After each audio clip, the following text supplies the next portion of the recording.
Good evening, everybody. Thank you for coming to this book club today. I'm so honored to have crossed paths with such an inspiring woman and to be able to have her as part of my life. Nushan Isan, as we all know, is an accomplished architect and a resilient woman who's overcome many hurdles to get where she is today. It was a chance meeting last summer at a local outdoor restaurant. I felt an immediate bond, which gave me the gumption to ask if she would be okay hosting our small book club. So, a brief introduction of the book club members as they relate to me. My sister Bonnie, while she is not a TV personality, she is a celebrity to me. And my dear friends Rhonda, a fellow nurse and former next door neighbor who helped me overcome my fear of spiders by eliminating them for me. My dear friend and pen pal of over 50 years, Leonie, who's unfortunately not able to join us tonight, who over our penship knows a lot of my inner secrets, and her wonderful daughter Amy, who is my favorite of Leonie's children, don't tell, and keeps our book club on track and keeps us all together. So fast forward, I'm delighted to introduce Nushan Isan, who we've all gotten a chance to say hello to. And while we are a small and informal group of varied backgrounds, none of whom are architects, your memoir has universal appeal, and there's a takeaway in it for all of us. So here we'll start off. Thank you, Nushan, for taking the time to be with us. And we'll start off. I know that you want to start and say, something to us. So. Thank you for inviting me. Jill, it has been a great surprise and pleasure to meet you at the restaurant.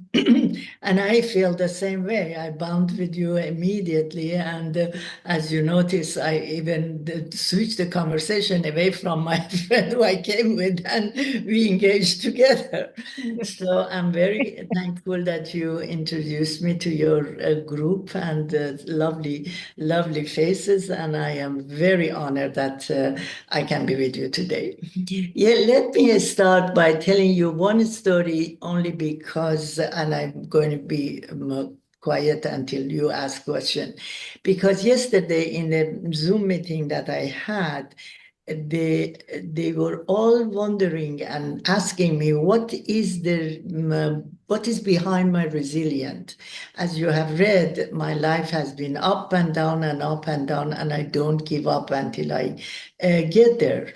And I was able to share this story, and this story became evident to me when I wrote this book. I didn't even know myself. Number one, never thought I have a resilient or this and that. And number two, I was not as connected. But now when I look back, I think if anything I have in life or anything I have achieved in life is due to that period, that moment.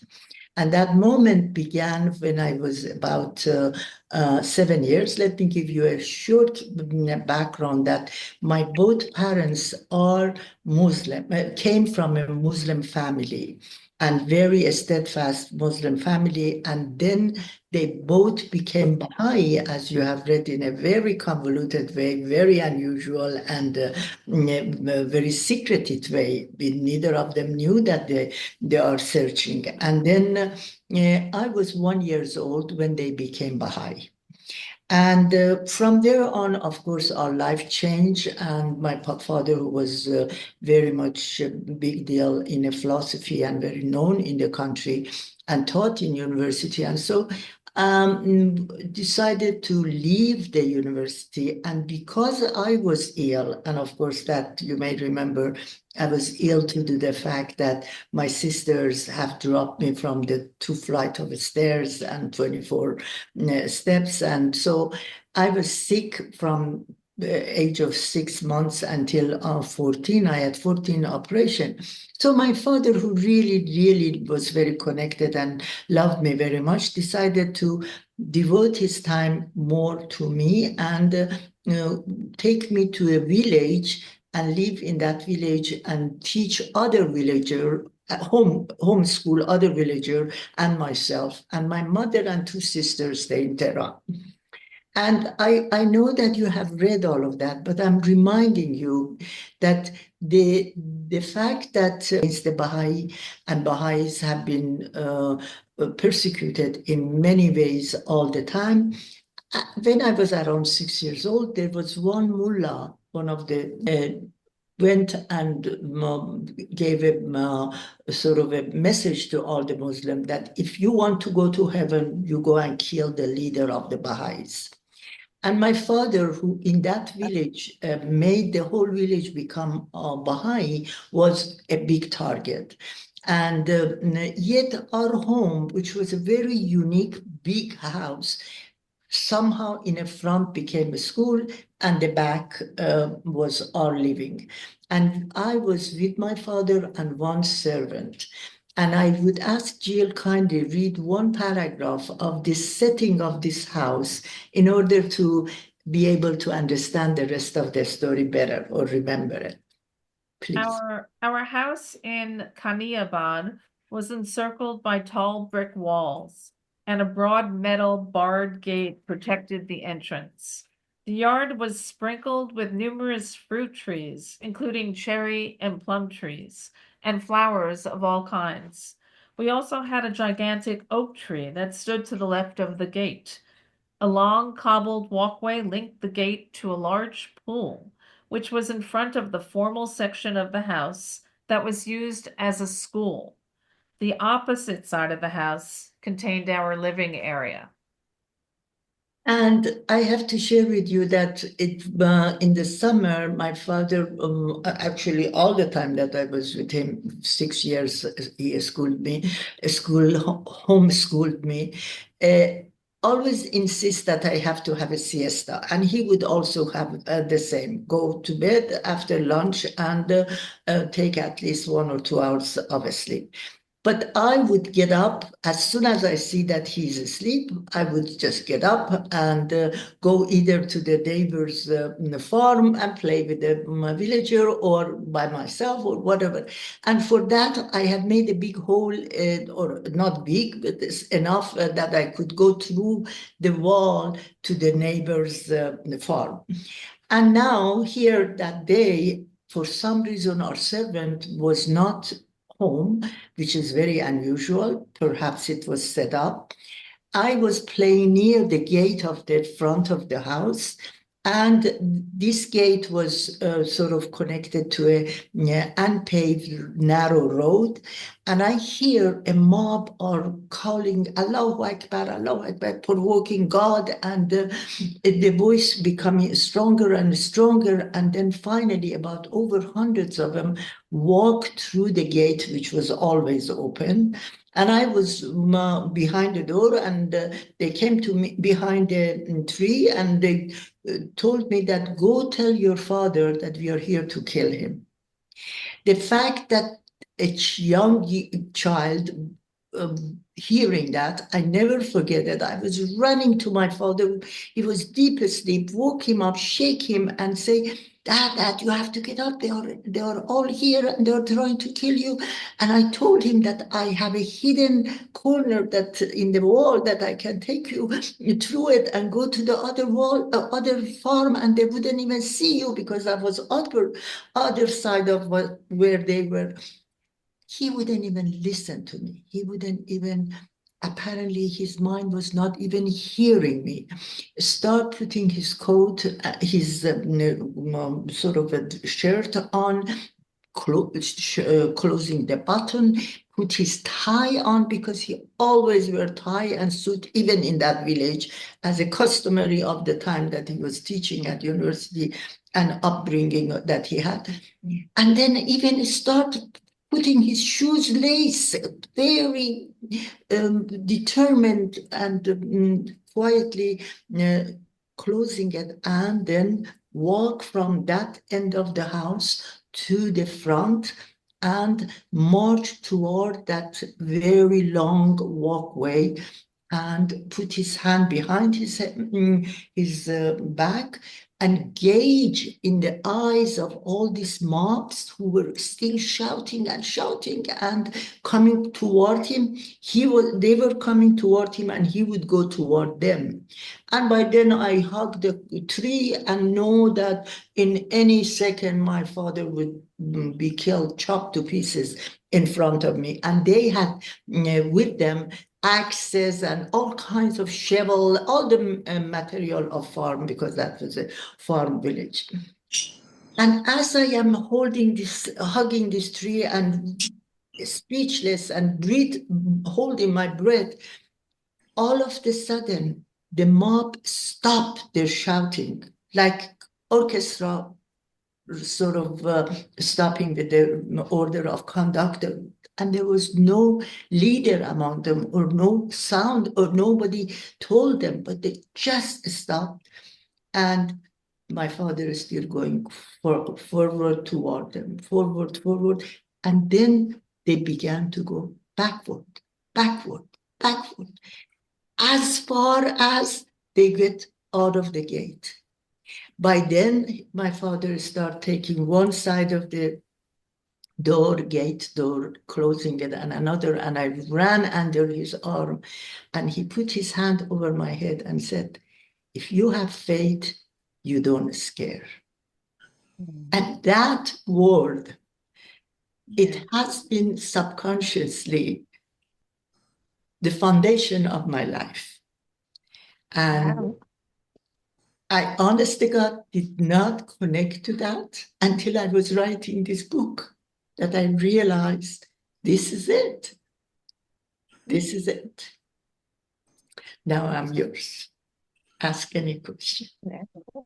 Interesting to hear, because it really does tie it all together for your book and makes it clearer. I enjoyed your book immensely, and that makes perfect sense now. But boy, that is some faith.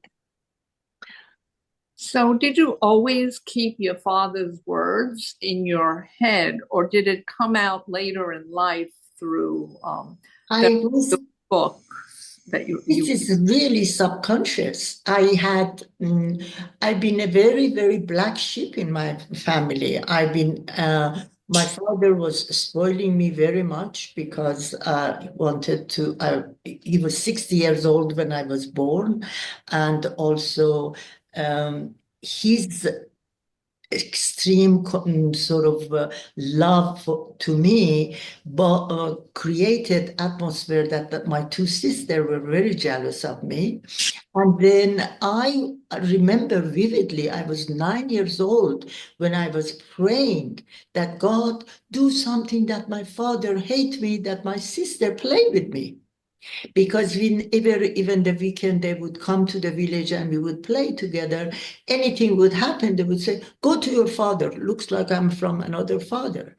And of course, that was his fault. But nevertheless, I didn't know this sort of situation. All I wanted to be with my mother and my sisters. But there was no high school in this village, and my mother decided that to keep the two of her daughter in Tehran for high school, and I was with my father for 6 years of elementary school, which was the very much basis of my good education, because he was a profound man, and yet humble himself to homeschool me and the other villagers, a daughter and son, who even he walked with my mother together. They went and had to convince the villager that send their children for basic study, which funny enough, many of the same classmates of mine are big doctor in America, engineer, doctor, which I did not know it until very later on, because through the fate of Baha'i, one by one, accidentally I found them. Amazing stories behind it, what he has done. And of course, yet going back to if I had always my father's message in my head, never I was conscious of it. Mhm. But when something in childhood goes into your bone or your soul, it develops. Faith also guided you in your travels. Everywhere you went, you found the Baha'i temple or the Baha'i group, and you had immediate bonds with people, which brought you into different, your varied, lifestyle. So your faith, was so strong and was like a guiding light for you.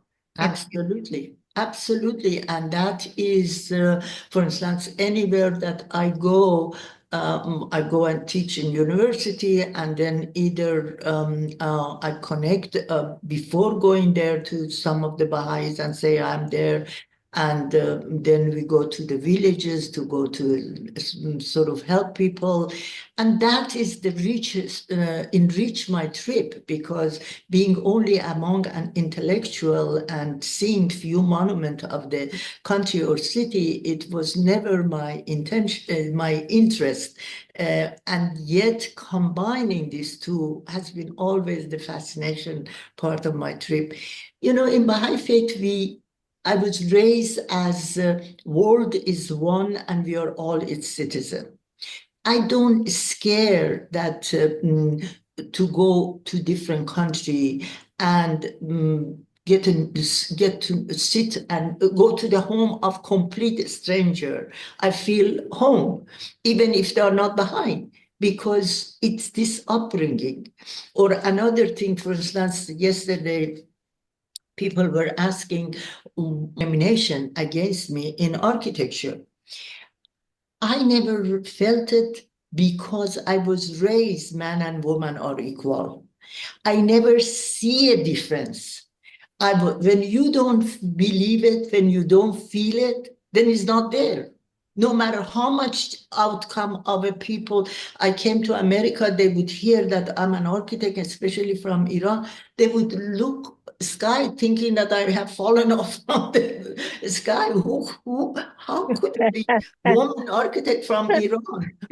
Now I had to lecture about it. That, as a matter of fact, I was one of the 15 in my class. I was not that unique in Iran, and blah, blah. And also, no matter how much I look back now, I see many, many occasions I could have said that is absolutely discrimination, but I never felt it. By you not feeling it, then it goes away. A big learning curve for me, Nushan. Uh, you know, as an American, Americans think that they kind of have it all, and but I did not know that women it was so progressive before the revolution, that there, that men and Yeah. women weren't equal. In my mind, in my naive mind, I saw women as in Iran as, the repressed. And this was a big, big eye opener. You see, Yes, for me too. first of all, Iranian women from the history of 2500 have been very strong.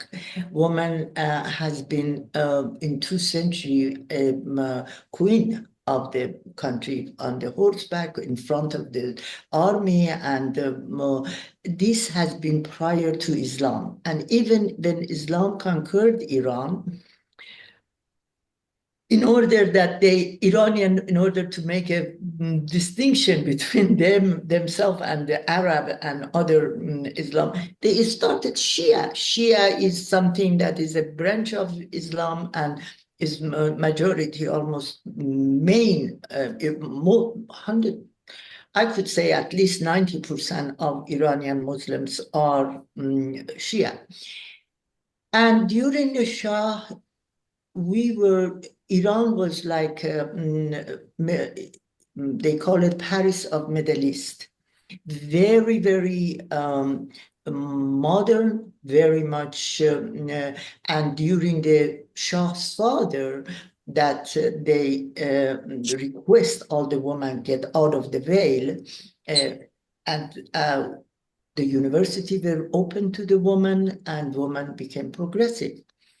And because there is a deep love between man and woman in Iran, men feel woman is like a mother. They respect the woman in that sense, even though because of tradition they walk front and the woman is behind them.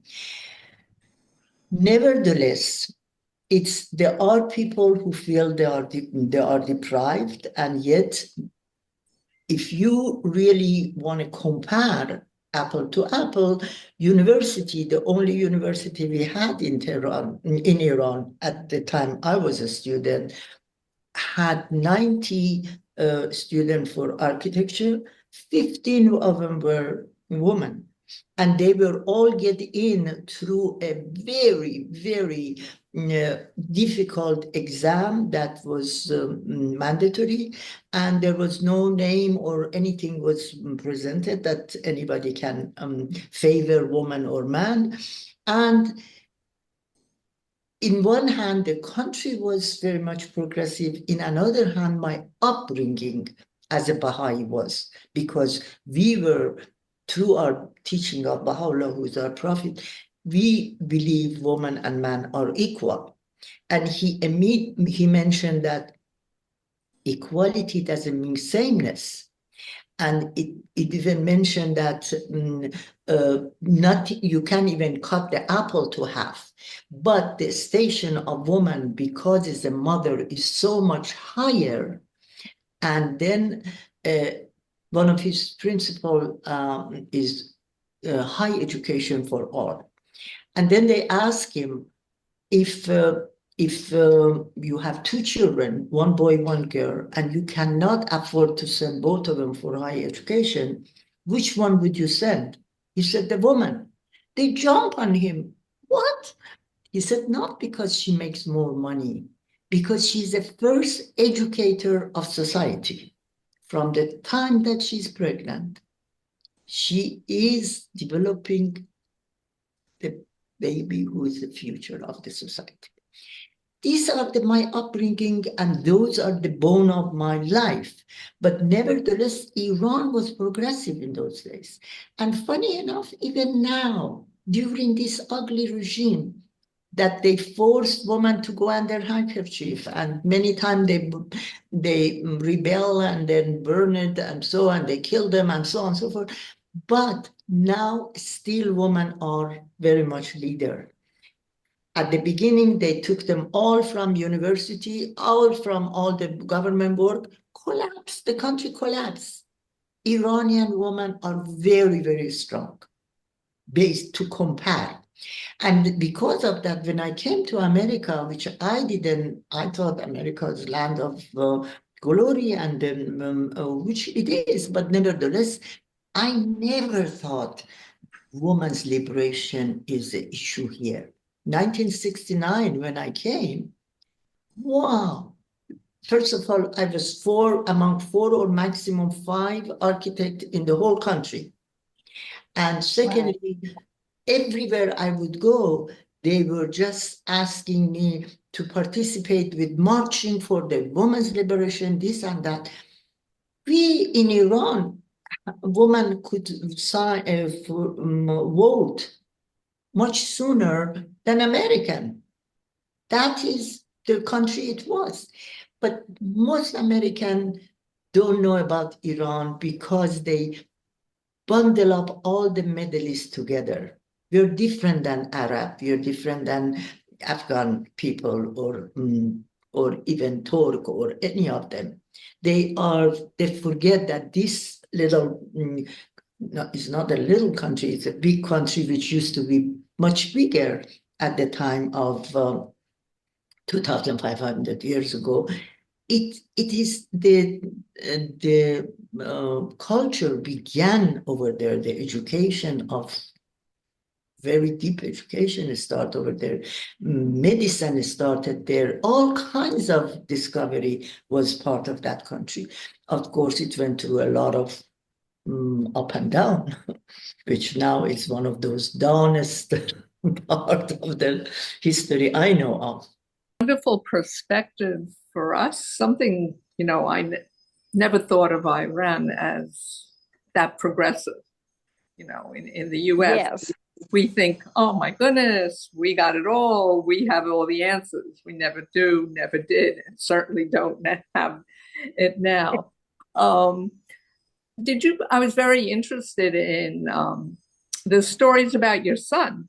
Uh, I'm an educator. I just retired. I was in New York City education for 50 years. So I love PS6. I love the Hunter School for the Gifted. So that I really found that interesting. Did you pass? Does your son have the Baha'i belief too? Is that part of him now? Exactly. For instance, he became a Baha'i. In Baha'i faith, you have to sign yourself in an age of maturity, which is 15, and otherwise, which allows you to vote. And he did, and he was very much, his upbringing on my side was very much Baha'i faith, but I was divorced when he was 9 years old, and my ex-husband, who, as a matter of fact, I shared with a friend before you came, who unfortunately passed away 2 days ago, he was not a Baha'i, and he was willing to become Baha'i, and I didn't let him. I said, I don't want you to be Baha'i because of me. Don't. As a matter of fact, there is a funny story in the book about how he had to become Muslim, even though he's Christian, and he had to become Muslim in order to marry me, only because Baha'is do not have any recognition, or marriage in Iran is not recognized by the country. And so if you want to have civil marriage, you have to be, and if any Baha'is in Iran consider Muslim to the eyes of the government. So, and there is a law that if you want to marry a Baha'i girl or Baha'i boy, you have to be converted. So my ex-husband had to be converted to a Muslim. And a very, very funny story, if you remember it, how that happened. And in case, I remember.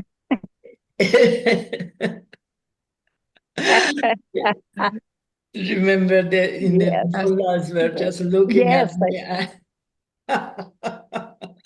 Nevertheless, my son's, after we divorced, being 1 week in his father, 1 week with me, and his father, who really, in a sense, didn't have any faith, even though with his third marriage, he became, again, Presbyterian this time.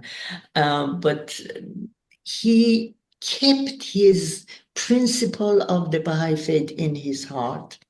But I can't say he participates in activity of Baha'i right now, because his wife doesn't have any desire to deal with neither Baha'is nor Persian nor anything to do with me, unfortunately. And she's a lovely woman, but for whatever reason, I don't know.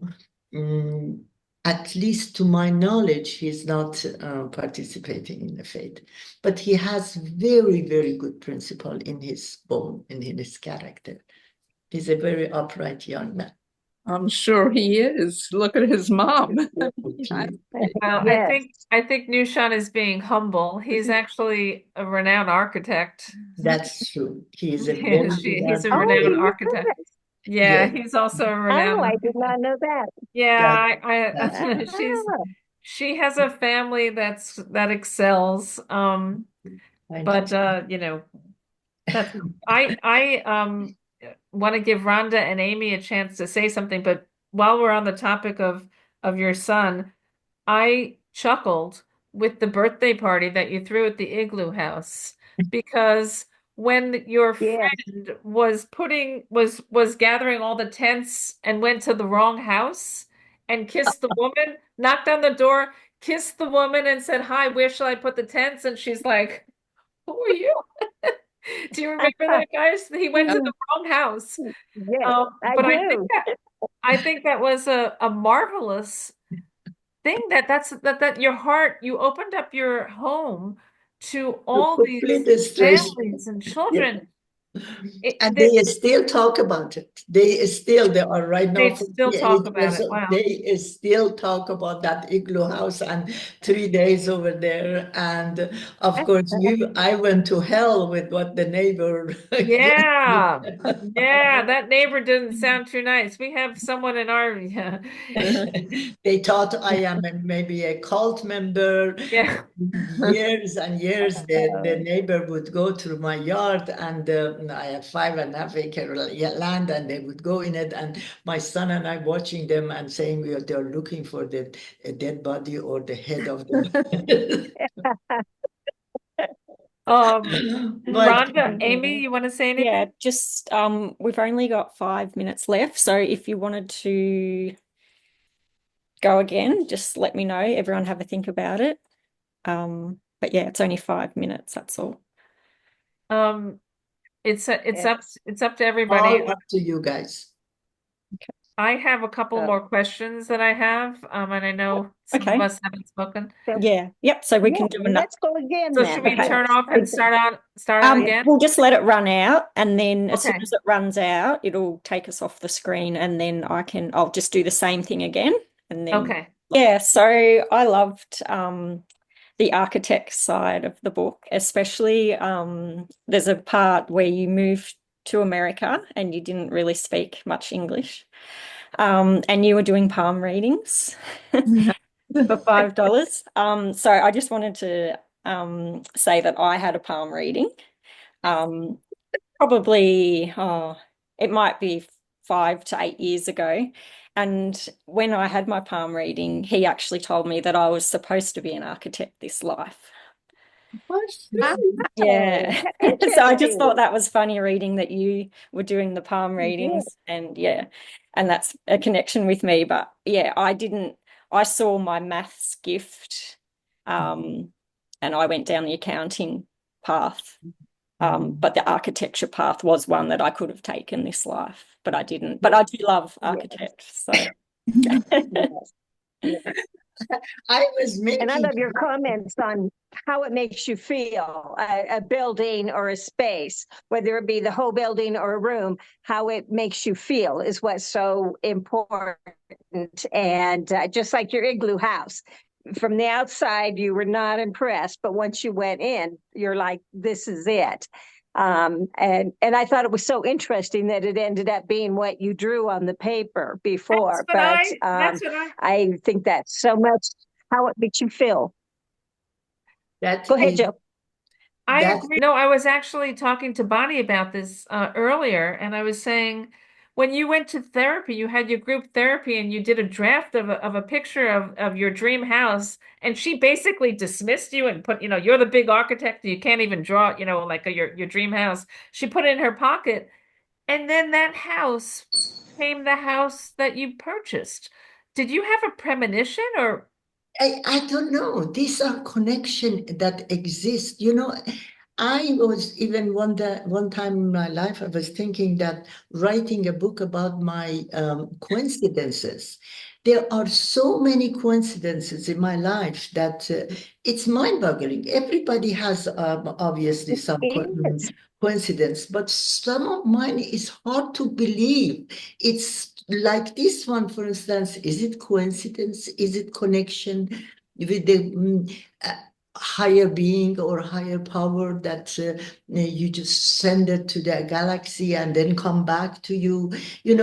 I never forget, I cried that morning when I got up that I was unable to design my own home. And here is my fame is to designing house, even though I've done a lot of hotel and large building, but the name that really I have achieved a housing design of a very private house. How could I not do it for myself?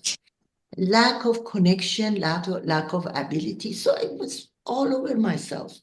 And yet this doodle came to my mind.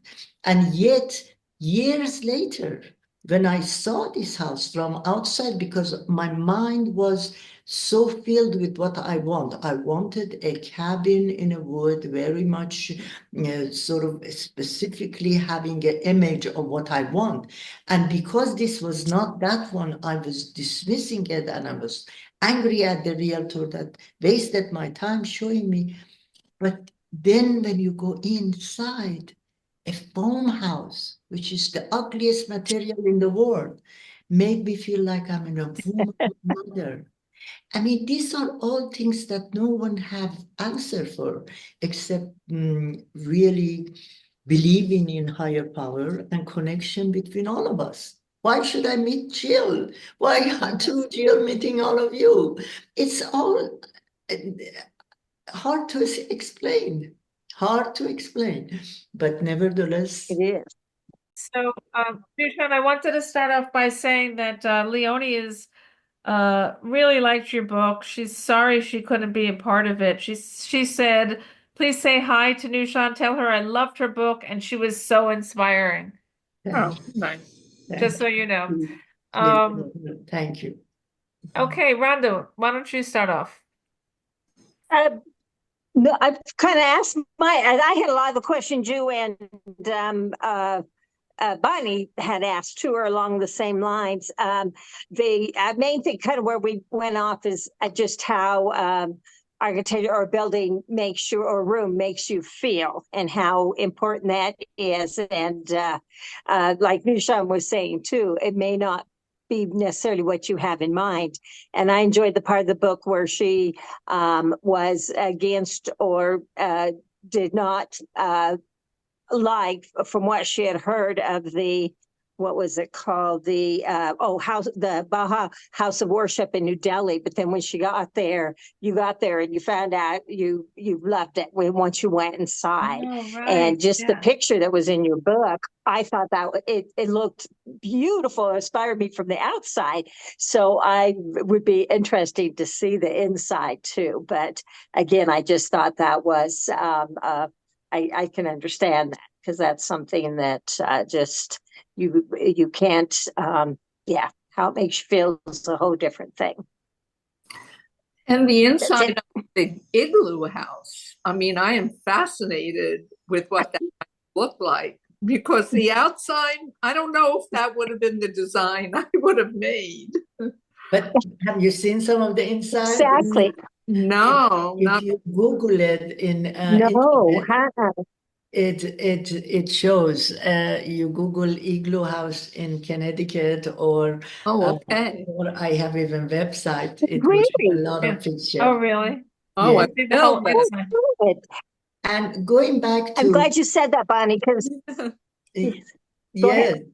yes, that is interesting to see the inside. But I was just trying to stay in the story, that how much the image that I had in my heart was just revealed to me, and I wasn't able to see it first. You know, you mentioned that how come I didn't like the House of Worship in India through the picture, through the presentation of it. It's a long story, which is in the book actually. It was a competition, and I participated. And those days I was professor of 2 major university, and I was very much full of myself and full of ego, and think of if not me, who else should design? And I yet design and design and sketch and sketch, and nothing comes that would be worth to present. And finally, I gave up, and I thought that this is who wants in this stage of life design for house of worship, blah, blah, blah. We have to put our the thought and talent into design of functional things, but I've intellectualized it. And then when I saw that the highest administration of Baha'is have chosen that design, I was just absolutely haunted. I said, what? We are now trying to build a flower, and since when we become sort of that? And that was because of my education. You know, I wrote an article, Education as a Barrier. because education makes our mind so fixed, what is good, what is bad, that we no longer have that connection with our inner feeling and inspiration. And yet, the house of worship in India, it was so much, every architect was against it because we were told that the vocabulary of architecture doesn't allow to repeat or copy of the nature or this and that. And sort of this kind of a formalism, it take away the spirit of the living until finally, I remember the dean of our school didn't like, the dean of the School of Architecture didn't like it. And the winner of the competition is my classmate, 2 years younger than me in my class, 2 years below me. And the dean, who was a famous architect himself, said, I didn't know that I thought I have a School of Architecture, not flower making. We were mocking this young man so much. And yet, during the construction of it, any Baha'i who would know that I'm an architect, first question, what do you think about the house of worship in India? Oh my God, I would say, of course it's bad. And of course it's a shame that we have to do this and that. And again, through all those formalism that I have been learned, or I remember my mother one day said, stop it. People think you're jealous. What is just you always criticize this? And I never considered that architecture is for people and everybody love it. Who are we to just judge it that is not good or bad? We are supposed to be service to human being, and they are the one who all love it. And Yes. then the story that I have to be chosen for its publicity, which was another problem, publicity on architectural magazine. Wow, what do you want from me, God? I don't like the building, and the highest level of Baha'i administration is requesting me to help them for publishers. And yet, one thing after another, that the story you have read, until I went there, it's so powerful and it's so unified and it's so wonderful that my tears were just dropping from my face. And from there on, I came back and I became advocator of it. I remember there was a conference that all the dean of major university were invited, and the designer of the Baha'i House of Worship was also invited. And after his presentation, they all were armed with the question that this does not fit in the vocabulary of the India, and this is not carrying the proportion or sort of a size of that kind of environment, blah, blah, blah, blah, blah. I woke up and I got up. I said, instead of letting the speaker speak, I said, let me answer. I am the converted one. And I said, went on and on and on. And I said, we have to close the School of Architecture. The way we are teaching, we have to change it. If we are creating such a block in our head and head of others, we have no right, blah, blah, blah. Everybody could clap because public loves it. And I do. And now, eventually, through 30 years of me really using this new me, which is, I said, I'm converted one, and talking to my colleagues, and I am almost believing that things are changing. And of course, if God willing, I am writing this book of Spirit of a Space, which I thought definitely would be first book I would ever present. Never thought that my memoir will come out. If somebody would tell me that this will be happening, I said, no way, I would not pour my heart to public without letting them know my mind. But then this Spirit of a Space is talking about how simple elements can change our mood in a space. For instance, if what are the elements that make a building become timeless?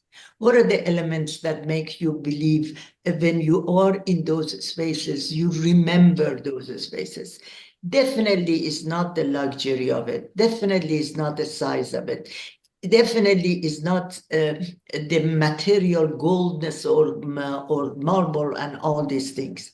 It's a lot of simple, sort of a hidden element that within this book I'm trying to open it up to my colleagues to be able to remember that, and public to be able to at least know why they are so much in love with some spaces versus other, and trust themselves. If you like it, you are the one who are pure. You are the one who have innocent eyes, not me, not another architect.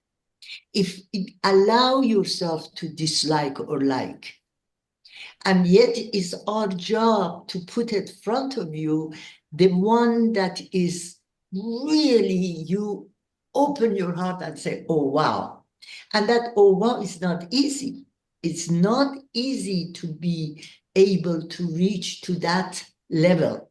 I compare it with a phrase, a very profound phrase.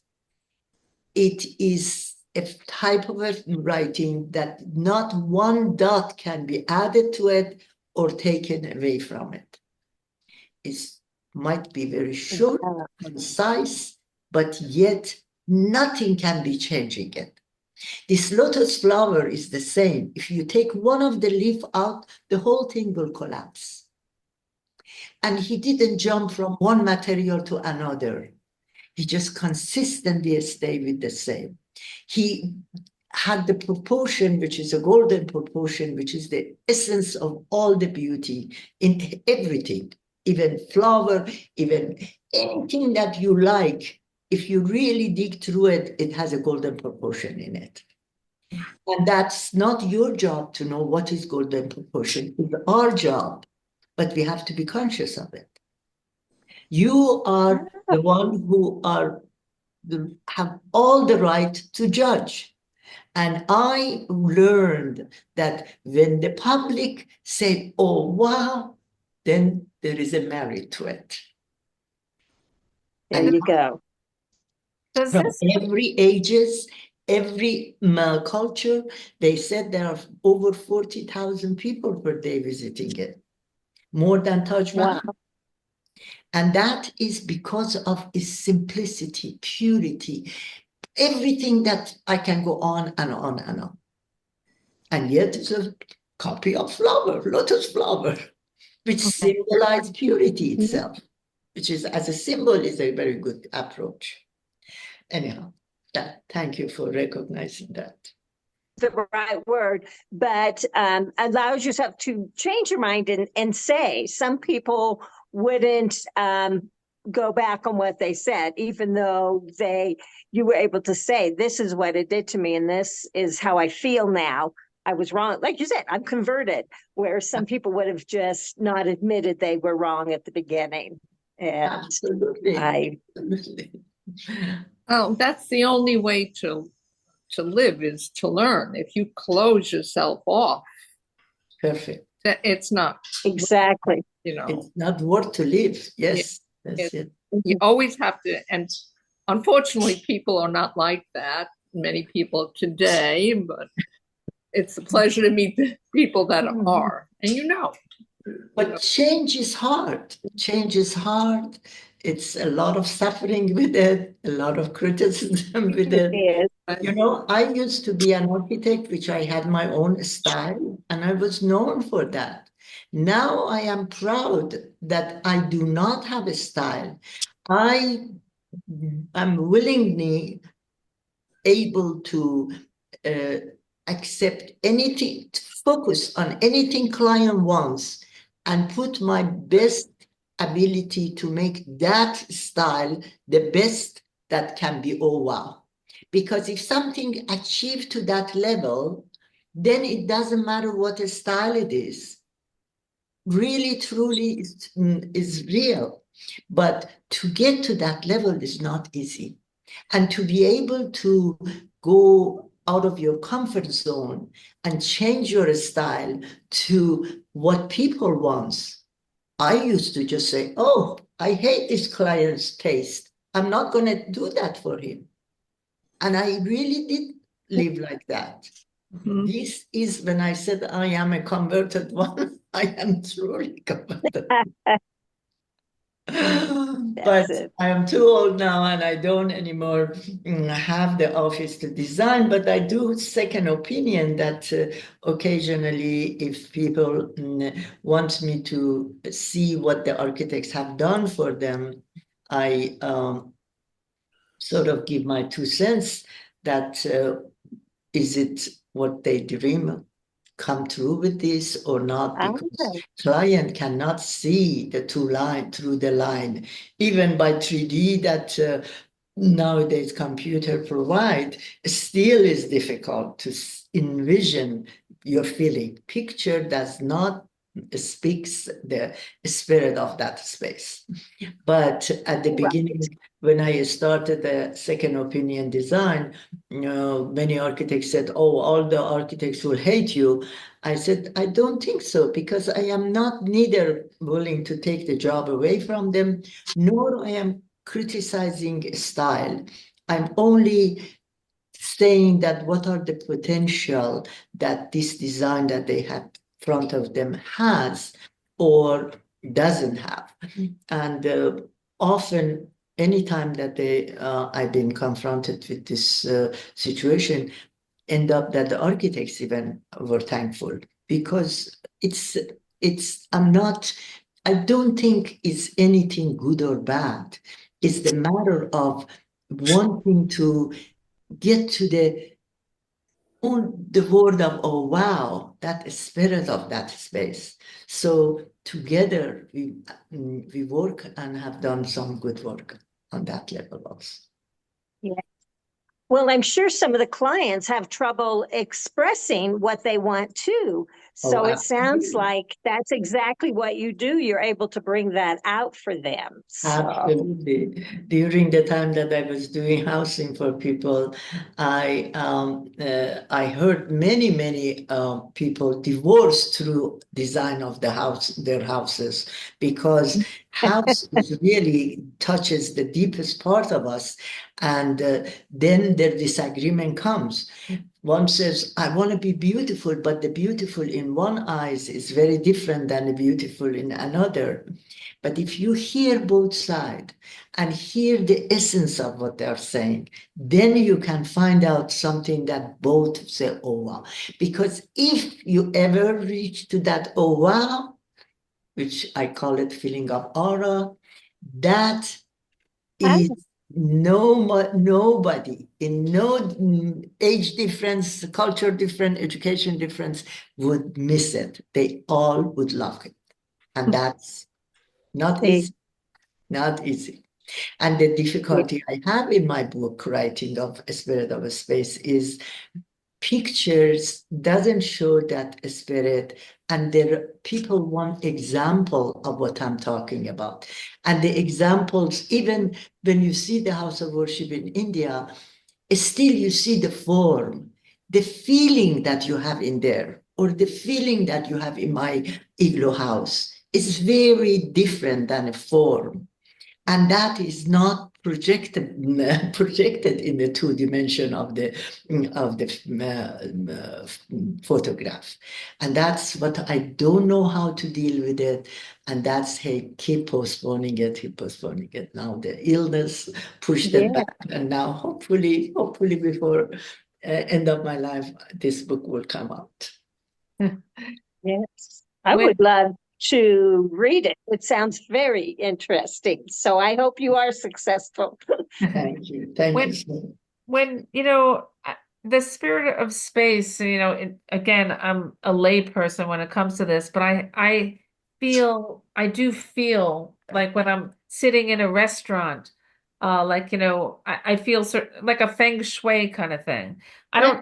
Is that part of the spirit? Exactly. Feng Shui has been, as most things in America, has been misinterpreted, a little bit dramatized, and it became a Commercial, like a exactly. Yeah. And yet Feng Shui is a base of the spirit of space. There are places that you walk in and you feel good. yeah.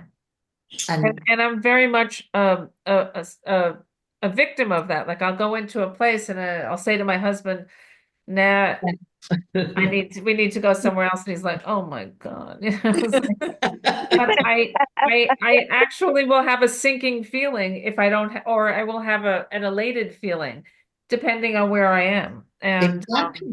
yeah, it's Even in your own home, if you bring a little vase of flower and put it on the table, immediately your mood is changed. You can change if your home is clutter, you are not feeling inspired. right. If you can carry this idea of a spirit of a space in a many different level. And of course, structurally, the most important is the orientation, proportion, Yeah. choice of material. Stay on the design subject, not to jump from one idea to another, not mix many different form and material together. Some design, if hopefully one day that book comes out, hopefully will. I need it. We need to have it. Yeah, we need it. Bonnie, wouldn't mommy love this? Wouldn't mommy love the? Our mother really would. I think she had that inner spirit and understanding. There's so much that Jill and I speak about, and I'm really your contemporary, that you remind us of our mother, a lot. And one of the things, if I go back to childhood and way back when, I think she was always the black sheep in the family as well. But Oh, Nusha? no, my mom, our mom, and Oh. felt the same too. That and our mom felt that way. But it almost gave, and I'd like to know if it gave you an inner drive to succeed. Like she never gave up, ever. And Jill will tell you stories too that she told Jill, you never give up, keep on going and moving. Do you think she had to prove it to everybody? Did you have to prove to everybody? Because you also had a lot of people in your life who didn't support you, same as my mother. She was a stepchild, really. Her mom died when she was young. But went on, had 9 children. After 7, went back, got a doctorate. She never, ever gave up. She became a doctor. Yeah. And it reminds us of you, who will never give up on, even on your book. You'll do it. Thank you for your confidence. But is it that feeling like, oh, I got to prove it? I could do it. The question is that what? Is it, do you feel you have to prove to people that? This is a very good question, and I am lately asking myself a lot, because I know that I had to prove it to my father. because he was always wanted me to be with him. And as I said, I ran away. I was black sheep. Everything he wanted, I would do opposite.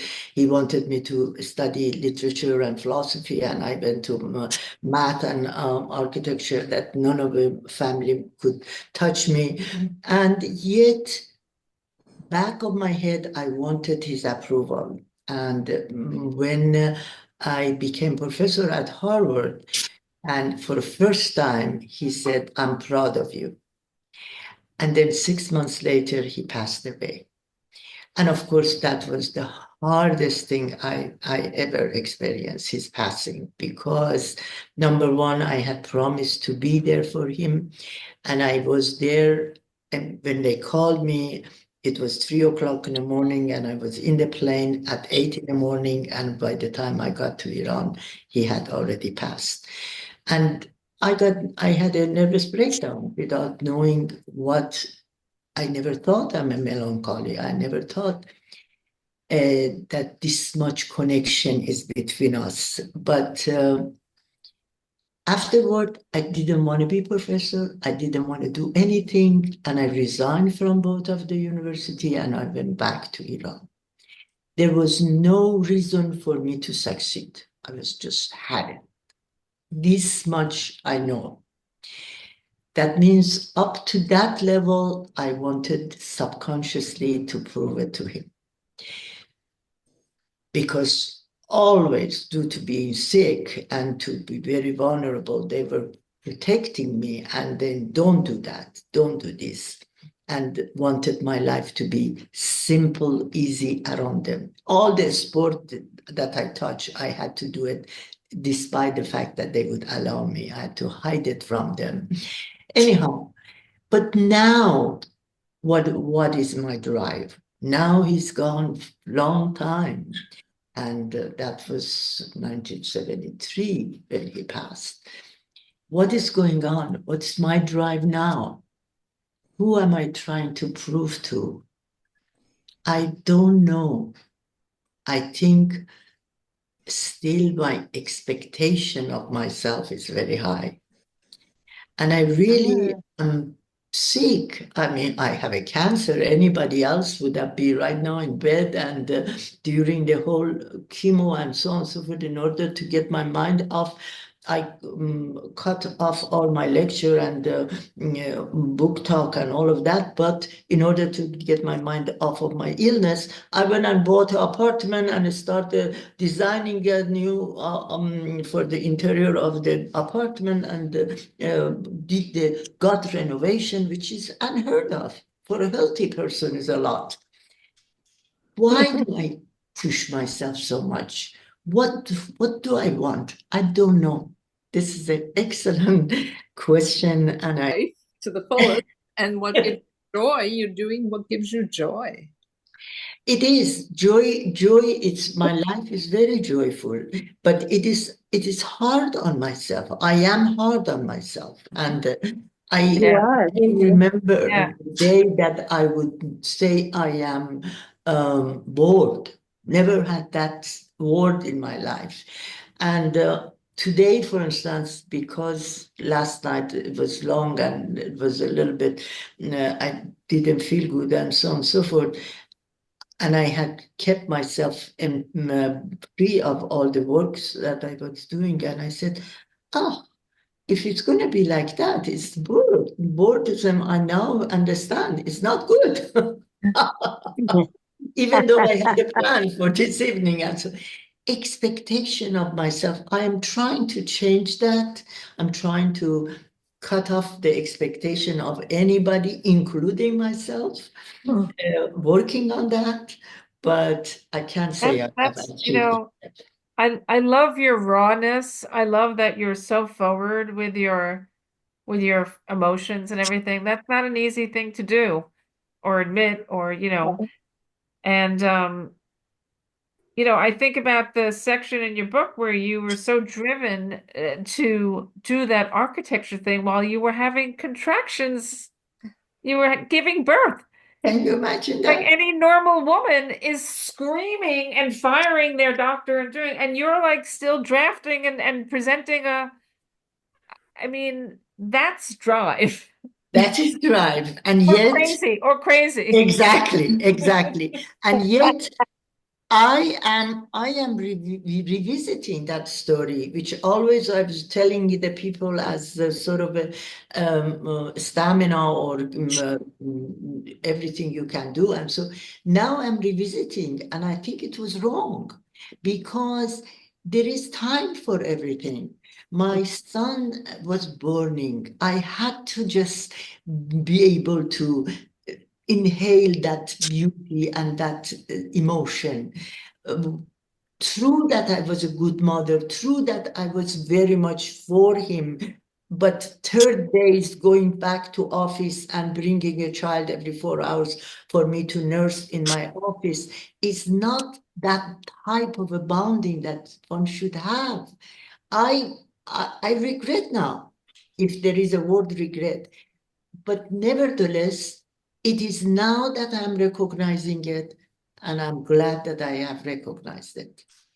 But up to Yes. a short while ago, I was thinking that this is the way everybody had to learn and do that. That when I hear somebody is from 7 months old, they go to bed every all the time and quit the work and this, and I get off of it. This is how I did it. No, no, it's not necessarily all I did is the best thing for everybody. And regret is not the right word. I don't regret, but I'm recognizing it that I should have lived the way that every period of each person's life is required. I didn't have my childhood. I was 6 years old to 14 years to 13 years old. The almost daughter of the principal of the school that was 20 other kids there, and I was ordering around people and ordering the maid, the servant to cook this and that when my mother coming or my sister coming. I was always ahead of my age. Now, in the age of 80, I'm trying to just learn and then perhaps a little bit quiet down.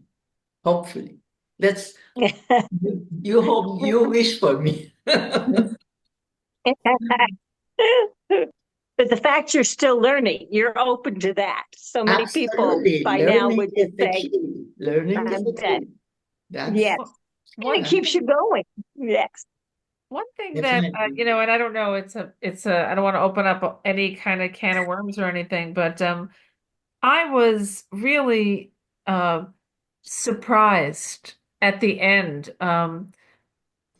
when I realized that you are a daughter of an alcoholic and a grandfather, and that has a lot to do with whatever emotions I think that, I mean, you went to Al-Anon, you did all this.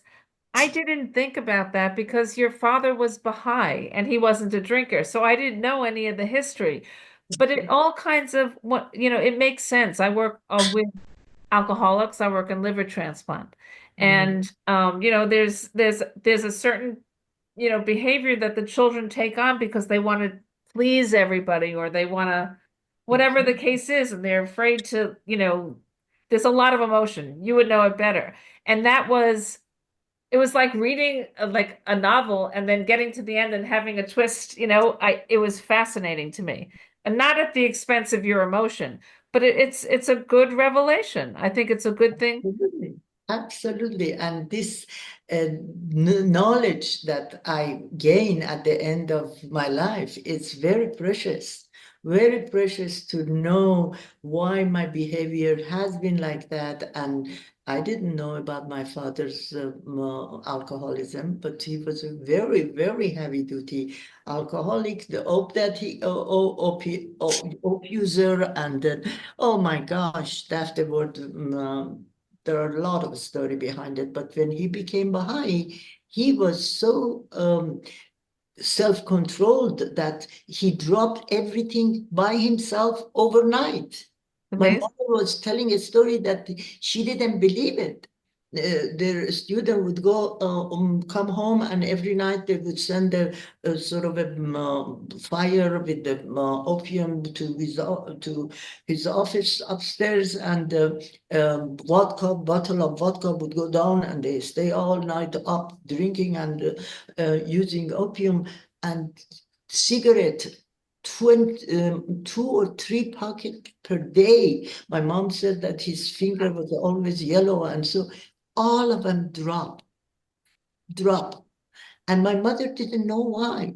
And she didn't know that he's a Baha'i or anything. But one day he said she said he put all the liquor on the sort of a bench or some kind of shelf, visible instead of being hidden.